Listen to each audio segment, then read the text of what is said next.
Halo guys, selamat datang kembali di channel Irfan Akbar 67. Dan video kali ini gue mau bahas anime Mushoku Tensei. Dalam video ini, gue tuh mau bahas lanjutan anime Mushoku Tensei berdasarkan light novel volume 11. Video ini adalah part 2 dari pembahasan volume 11. Dan tentunya video ini tuh adalah kelanjutan dari video sebelumnya. Jadi buat kalian yang belum nonton video pembahasan yang sebelumnya, kalian tuh bisa nonton videonya terlebih dahulu. Video ini saya tuh udah jelas spoiler untuk lanjutan animenya. Jadi buat kalian yang gak suka spoiler, kalian bisa close video ini. Sebelum kita mulai, gue mau ngingetin lagi ke kalian, jangan lupa untuk subscribe channel ini. Dan jangan lupa juga untuk nyalain loncengnya, supaya kalian dapat notif kalau channel ini update video terbaru.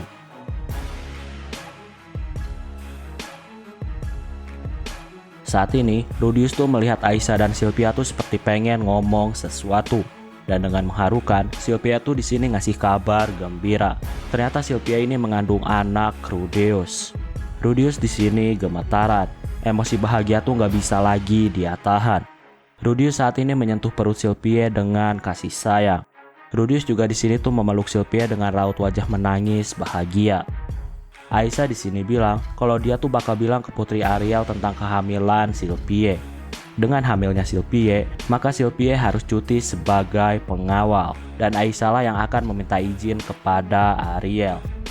Ketika Aisyah pergi, Rudius dan Sylvia saat ini mengobrol. Tentunya mereka tuh ngobrolin soal anak. Mereka tuh ngobrol dengan santai. Di sore hari, Aisyah pulang bersama dengan Non. Non di sini membungkuk dengan sopan dan dia tuh ngucapin selamat kepada Sylvia. Sylvia di sini mengelus kepala Non. Aisyah juga di sini cerita kalau Ariel tuh bakal ngasih cuti kepada Sylvia. Selain itu juga ada banyak orang-orang yang sangat antusias karena kehamilan Sylvia dan mereka tuh mau bertemu sama Sylvia. Rudius dan yang lainnya saat ini mereka tuh mau ngabarin Paul dan yang lainnya soal berita hamilnya Sylvia. Rudius dan adiknya, mereka tuh di sini penasaran dengan wajah dari Paul ketika tahu kalau dia tuh bakal punya cucu. Singkatnya 2 bulan kemudian, Rudius ini dapat surat dari Gis. Isinya tuh adalah minta bantuan dalam menyelamatkan ibunya atau lebih tepatnya menyelamatkan Zenith. Ketika mengetahui hal itu, seketika Rudius tuh langsung terdiam.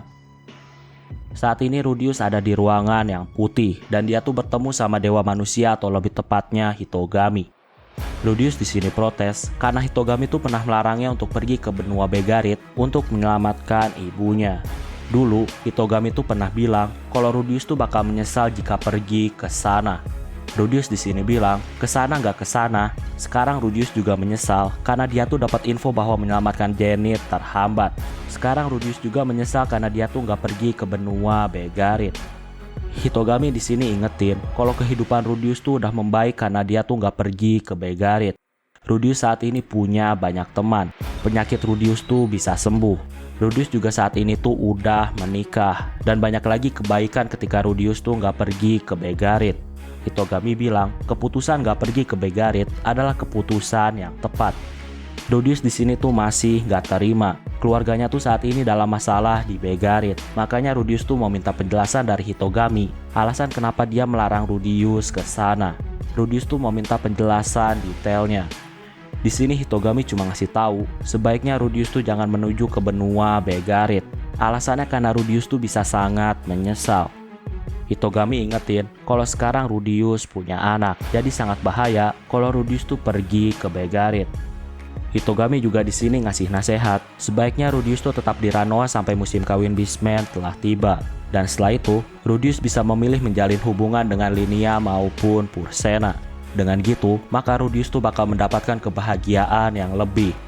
Rudius tentunya di sini tuh nggak ngerti kenapa Hitogami tuh menyuruhnya selingkuh. Singkatnya Rudius saat ini terbangun dari tidurnya. Sylvia di sini tuh bertanya tentang surat dari Gis. Rudius saat ini terus berpikir tentang apa yang harus dia lakuin. Rudius tuh nggak mau ninggalin Sylvia yang lagi mengandung anaknya. Sylvia di sini ngasih tahu kalau Rudius tuh nggak perlu khawatir. Aisyah tuh bakal selalu menemani Sylvia. Di sini Rudius bilang kalau dia tuh bakal bersama Sylvia. Dalam pikiran Rudius, dia tuh masih kepikiran sama kata-kata Hitogami yang terus melarangnya untuk pergi ke benua Begarit.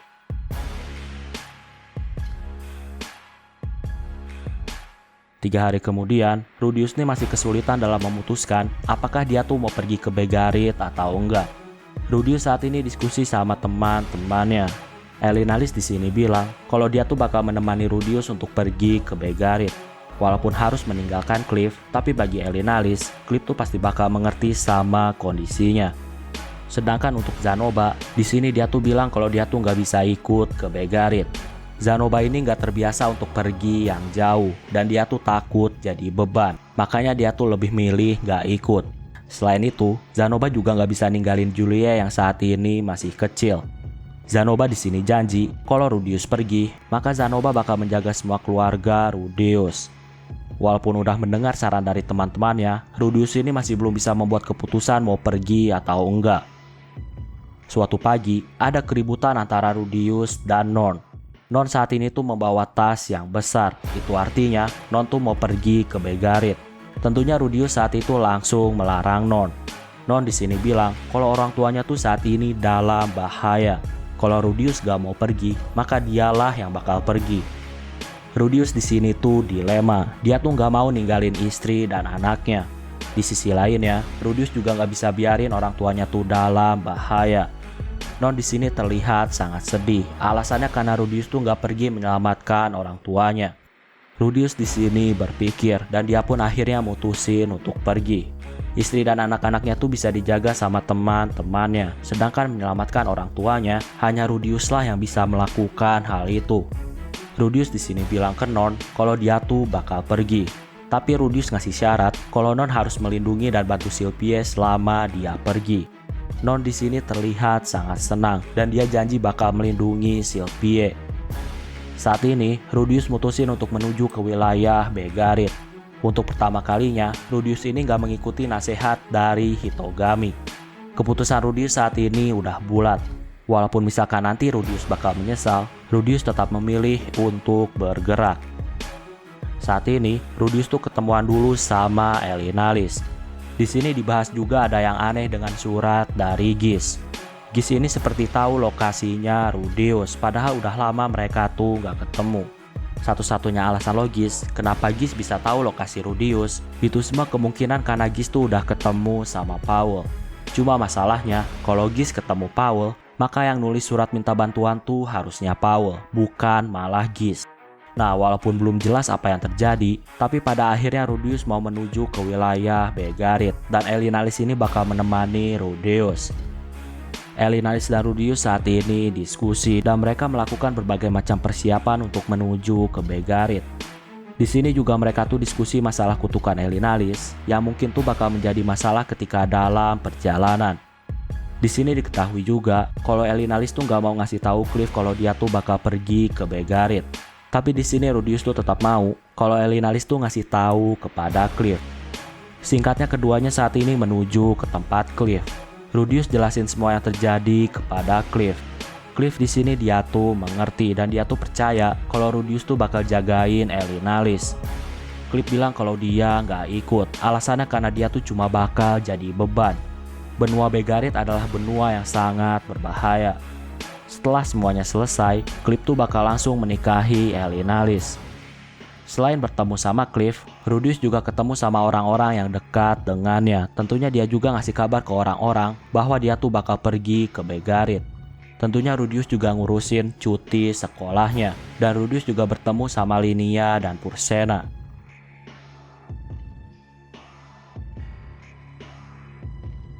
Saat ini, Rudius tuh mau pamitan sama Nanahoshi. Setelah dijelasin, Nanahoshi ini terlihat murung ketika tahu kalau Rudius bakal pergi selama 2 tahun. Itu artinya penelitian Nanahoshi tuh bisa terhambat.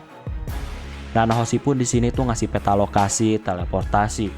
Rudius tuh bisa pakai teleportasi ke Begarit. Nanahoshi bilang kalau ini tuh sangat rahasia. Bahkan, Orsted sangat melarangnya untuk ngasih tahu ke orang lain. Nanahoshi ngasih tahu Rudius, itu semua karena Rudius tuh udah banyak membantunya. Nanahoshi juga mau kalau Rudius tuh janji nggak ngasih tahu siapapun tentang lokasi teleport. Rudius di sini berterima kasih kepada Nanahoshi. Setelah itu Rudius tentunya ngasih tahu ke Elinalis kalau perjalanan tuh bakal jadi lebih cepat.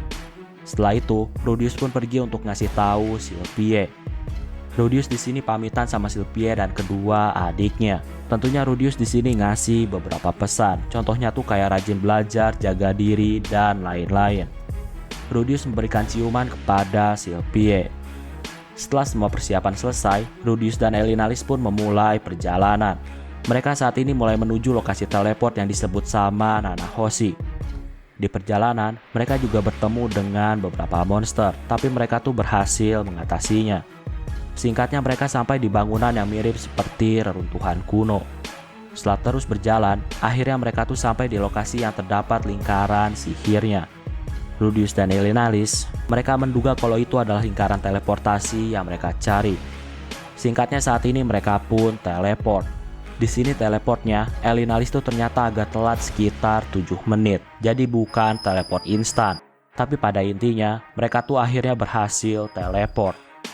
Karena udah malam, mereka pun mutusin untuk bermalam di reruntuhan tersebut. Karena lokasinya sangat dingin, tentunya Rudius tuh menciptakan tempat mirip iglo. Tujuannya supaya mereka tuh tetap hangat. Melihat Elinalis tidur, Rudius di sini tuh jadi agak bergairah. Tapi dia tuh saat ini masih sadar diri dan dia pun mutusin untuk keluar dari iglo. Ketika di luar iglo, Rudius tuh melihat ada cewek seksi yang telah mendekati dia. Wanita itu juga terlihat menggoda Rudius. Karena lagi bergairah, Rudius pun perlahan mulai mendekat. Tapi nggak lama datanglah Elinalis. Dia pakai pedang dan perisainya untuk menyerang wanita itu. Singkatnya Elinalis pun membunuh wanita itu. Elinalis di sini ngasih tahu kalau wanita itu adalah Sukubus. Tapi di sini Rudius tuh terlihat seperti dalam puncak. Rudius tuh udah nggak tahan ketika melihat Elinalis. Elinalis curiga kalau Rudius tuh udah kena sihir dari Sukubus. Rudius di sini terus menggoda Elinalis dan Elinalis di sini memukul Rudius pakai perisainya. Elinalis di sini tuh dia tuh punya ide dan dia bilang kalau Rudius mau sama Elinalis, maka Rudius tuh harus pakai sihir detoksifikasi terhadap diri sendiri. Rudius yang udah gak tahan, dia pun akhirnya pakai sihir detoksifikasi supaya bisa main sama Elinalis. Nah, karena pakai sihir detoksifikasi, efek sihir terhadap Rudius pun akhirnya menghilang dan Rudius pun saat ini kembali sadar. Rudius di sini minta maaf tentang apa yang telah terjadi. Rudius tuh ngerasa malu sama tingkah bodohnya. Dia tuh gak nyangka bisa kena sihir Sukubus sehingga dia tuh menjadi gak terkendali. Untungnya Elinalis tuh menyelamatkan Rudius, karena kalau enggak, maka Rudius tuh udah dibunuh sama Sukubus dan Rudius tuh bisa mati karena hal bodoh.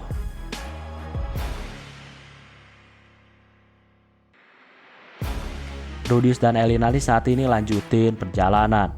Kalau malam sangat dingin, saat ini di gurun tuh terasa sangat panas. Suasana panas ini membuat perjalanan tuh menjadi nggak nyaman. Ditambah lagi ada monster yang mulai menyerang. Tapi pada akhirnya, monster-monster itu bukanlah apa-apa di hadapan Rudius dan Elinalis yang memang mereka tuh adalah petualang tingkat tinggi. Mereka juga saat ini tuh berhadapan sama Sukubus lagi, tentunya bisa diatasi dengan mudah. Di sana juga terlihat ada pertarungan antara monster-monster yang kuat, sehingga Rudius dan Elinalis harus menjaga jarak jika memang dalam bahaya. Singkatnya mereka tuh mencari tempat yang aman untuk bermalam. Perjalanan mereka tuh masih sangat panjang, jadi mereka tuh harus menyiapkan mental dan tenaga. Mereka saat ini makan dari hewan-hewan liar yang mereka bunuh. Hari berikutnya, lagi-lagi mereka tuh bertemu dan berhadapan sama banyak monster. Benua Begarit benar-benar benua yang sangat berbahaya. Bahkan ada monster raksasa yang mirip seperti Behemoth. Tentunya mereka tuh gak mau berhadapan dan lebih memilih menghindar. Hari berganti hari, Rudius dan Elinalis saat ini tuh masih terus berjalan. Dan mereka tuh masih terus menghadapi monster di perjalanan mereka. Di hari ini, kutukan Elinalis saat ini mulai bereaksi. Alat prototipe yang dibuat sama Cliff ternyata udah gak mampu menahan kutukan Elinalis. Dan sekarang Elinalis tuh ada di puncak kutukannya. Dia saat ini terus menggoda Rudius. Tapi gak lama datanglah monster Griffon. Rudius di sini pakai mata masa depan dan dia tuh pakai meriam batu untuk menjatuhkan monster itu. Griffon bisa diatasi dengan mudah oleh Rudius dan Elinalis. Saat ini udah hari ke-6 sejak mereka teleport. Dan ketika malam, mereka tuh istirahat dan mereka makan-makan. Elinalis juga terkadang tuh ceritain sedikit masa lalu ketika dia tuh berpetualang bersama Zenith dan Powell. Di hari ke-8, akhirnya Rudius dan Elinalis, mereka tuh hampir sampai di sebuah kota yang bernama Kota Bazar. Saat ini mereka tuh melihat ada sekelompok orang yang kesulitan dalam menghadapi monster Griffon. Rudius dan Elinalis, mereka pun bergerak untuk mengalahkan Griffon-Griffon yang telah mengganggu orang-orang. Semua orang berterima kasih atas bantuan dari Rudius dan Elinalis. Di sini, ternyata ada sedikit keributan karena wanita di dalam kelompok itu curiga bahwa Elinalis adalah sukubus. Tapi keributan berhasil dihentikan dan akhirnya mereka tuh mengobrol. Di sini mereka tuh mengobrol dan saling berkenalan. Setelah itu Rudius dan Elinalis menuju ke kota. Mereka tuh mencari penginapan. Diketahui juga, ternyata mata uang mereka tuh nggak berlaku di benua Begarit. Elinalis pun pakai cincin emasnya. Di situasi yang sekarang, barter adalah hal terbaik yang bisa mereka lakuin ketika nggak punya uang. Elinalis dan Rudius saat ini makan-makan sambil mengobrol. Mereka tuh ngobrolin tentang langkah apa yang mereka ambil selanjutnya. Mereka juga tentunya tuh menukarkan uang mereka dan mempersiapkan segalanya. Saat ini, Elinalis mau pergi. Elinalis juga menyuruh Rudius untuk segera tidur. Elinalis bilang kalau dia tuh mau mengatasi kutukannya. Jadi sekarang dia tuh mau pergi untuk memuaskan kutukannya. Rudius juga saat ini tuh bermimpi indah bersama adik-adiknya. Rudius tuh sangat senang dengan mimpi indah bersama keluarganya.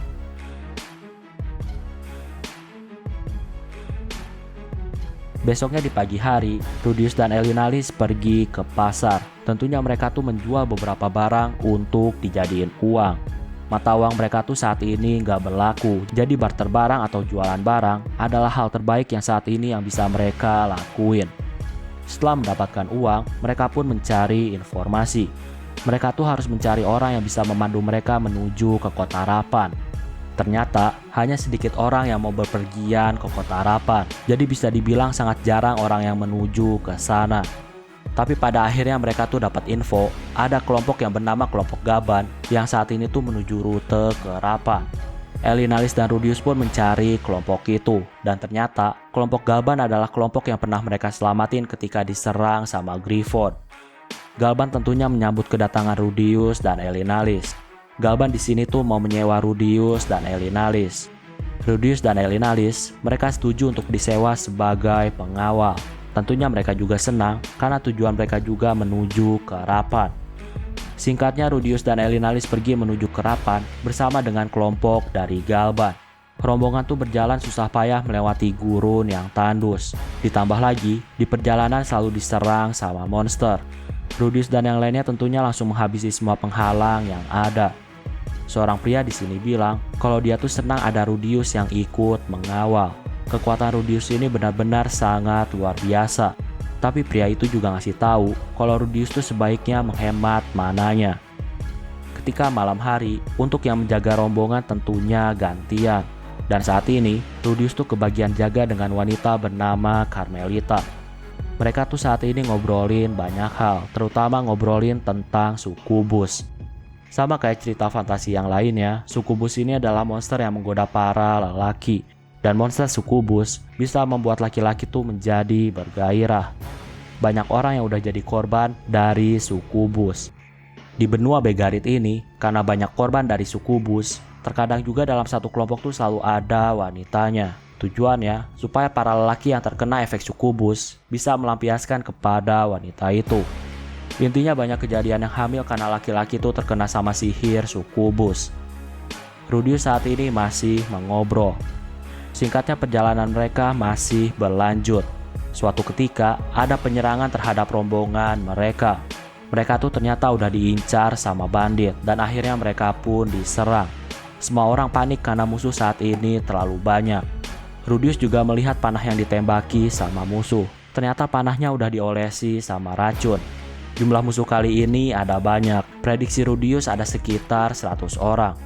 Rudius dan Elinalis saat ini bergerak untuk ikut bertarung. Rudius juga pakai sihir untuk membuat sebuah kabut. Dengan gitu, para pemanah tuh pasti bakal kesulitan.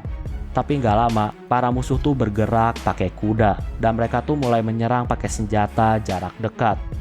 Rudius pun pakai sihir untuk membuat rawa dan dia juga buat tembok. Rudius tuh benar-benar menghambat musuh. Rudius dan yang lainnya pun akhirnya memilih kabur dari musuh. Ketika berhasil kabur, di sini Carmelita marah karena Rudius gak bunuh musuh. Dengan sihir luar biasa, harusnya Rudius tuh bisa membunuh musuh.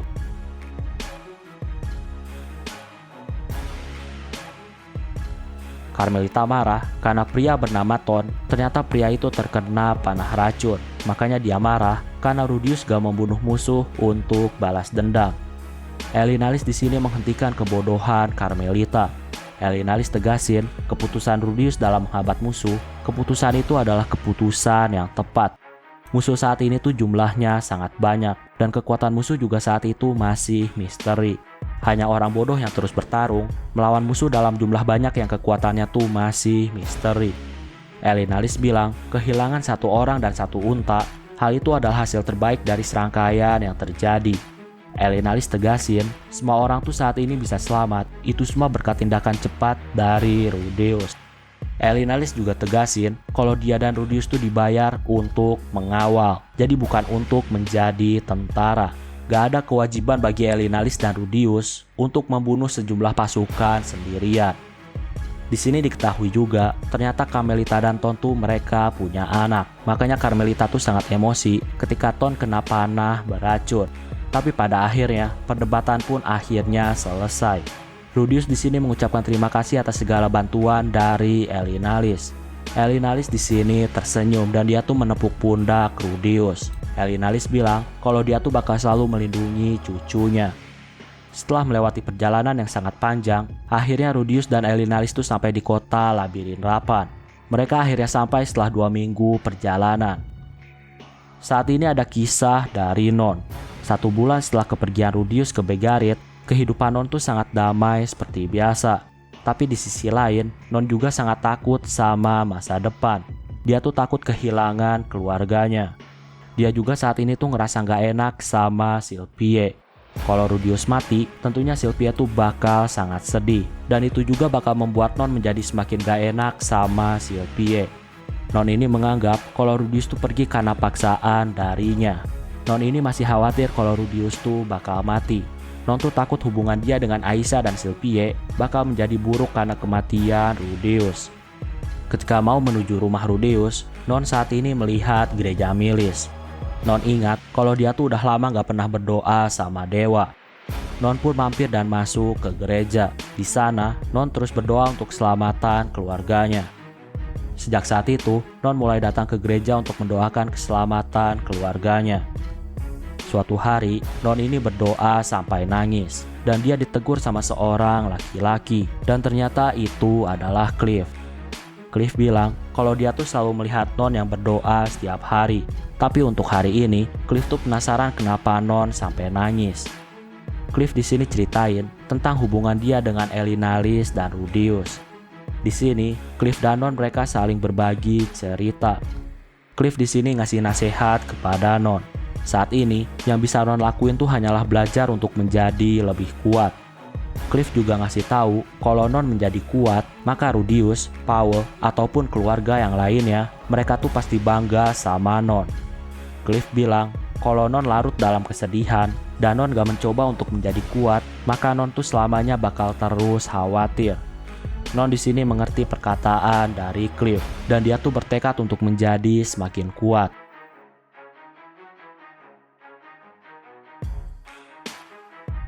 Nah, itulah untuk pembahasan video kali ini. Jadi di sini gua tuh cuma merangkum cerita. Kalau kalian mau lebih detail, kalian tuh bisa baca novelnya sendiri. Oke, kayaknya cukup untuk video pembahasan kali ini. Terima kasih karena udah nonton video ini sampai habis. Jangan lupa untuk subscribe, like, dan yang paling penting adalah jangan lupa untuk share video ini ke teman-teman kalian. Sampai bertemu kembali di video-video selanjutnya. Terima kasih.